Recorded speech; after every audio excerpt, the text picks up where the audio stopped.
আসসালামু আলাইকুম। আমাদের দোকানে একটা কারিগর ছিল, তার নাম হলো সাইফুল। সে বিয়ে করবে, তার কোনো টাকা নাই। সে বিয়ে করছে প্রেম করে। তারপর কি হলো, তার শ্বশুরবাড়িতে যাবে, বউর খরচ, কোনো টাকা পয়সা নাই। তারা সাইকেল কিনবে। তার ভাই আর সে মার্কেটে যায়, গাড়ি ভাড়ার টাকা নেয়, হাইটটা অনেক সময় তাদের অনেক কষ্ট। তারা নানুর বাড়িতে থাকতো। নানুর বাড়িতে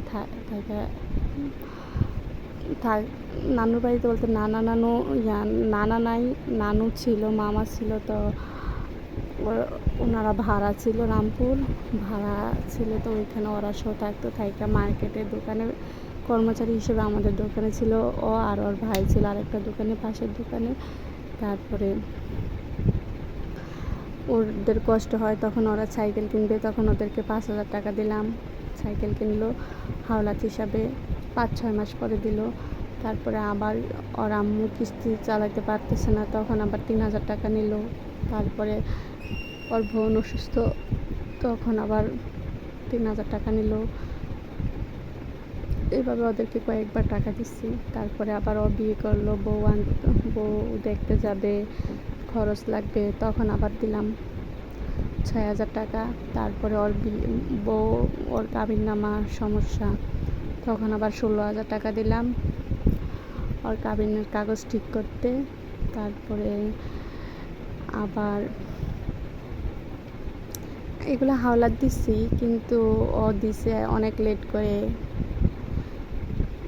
ও কারোর কাছে টাকা পাইতো না, অনেকের কাছে গেছে, কারোর কাছে টাকা পায় না, হয়তো সে পরে আমার কাছে চাইলো, দিলাম হাওলাত, আমরা দিলাম। দেওয়ার পরে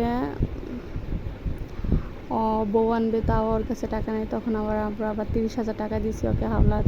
ও বউ আনছে। কিন্তু মানুষ বেঈমান কীভাবে হয়, এতটা বেঈমান। ও মানে আমার ছেলেমেয়ের ব্যাংকটা কাইটটা টাকা আমি দিছি ওই জায়গায়। ওর শুধু আমার হাজব্যান্ডেরই বললো যে যাওয়ার জন্য।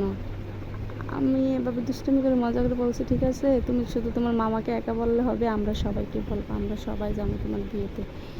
তখন ও বলল ঠিক আছে মামা নিয়ে বলবো, আপনারা সবাই যাবেন।